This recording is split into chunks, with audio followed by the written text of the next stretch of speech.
செய்திகள் வாசிப்பது சரவணா. குடியாத்தம் புதிய தேசிய நெடுஞ்சாலையில் இருசக்கர வாகனத்தில் சாலையை கடக்க முயன்ற இளைஞர்கள் மீது ராங் ரோடில் வந்த டாடா ஏசி வாகனம் மோதி சாலையோரம் பள்ளத்தில் கவிழ்ந்து விபத்து. வேலூர் மாவட்டம் குடியாத்தம் நெல்லூர்பேட்டை ஏரிக்கரை பகுதியைச் சேர்ந்த சாந்தப்பிரியன் சென்னையில் உள்ள தனியார் நிறுவனத்தில் வேலை செய்து வருகிறார்.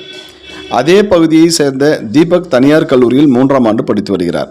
இருவரும் தேசிய நெடுஞ்சாலையில் உள்ள பேக்கரியில் டீ அருந்திவிட்டு இருசக்கர வாகனத்தில் சாலையை கடக்க முயன்றபோது பேரணம்பட்டியிலிருந்து குடியாத்தம் நோக்கி வந்த கர்நாடகா பதிவெண் கொண்ட டாடா ஏசி வாகனம் ராங் ரோட்டில் அதிவேகமாக வந்து இருசக்கர வாகனத்தின் மீது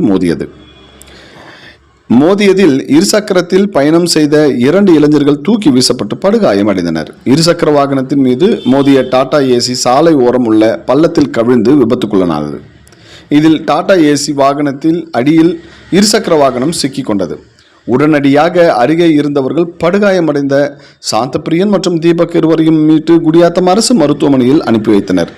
அங்கு பரிசோதனை செய்த மருத்துவர்கள் அவர்களுக்கு மார்பு பகுதியில் எலும்பு முறிவு ஏற்பட்டதாகவும் இருவருக்கும் வலது காலில் எலும்பு முறிவு ஏற்பட்டுள்ளதாகவும் உடனடியாக மேல் சிகிச்சைக்காக வேலூர் அரசு மருத்துவமனைக்கு அனுப்பி வைத்தனர்.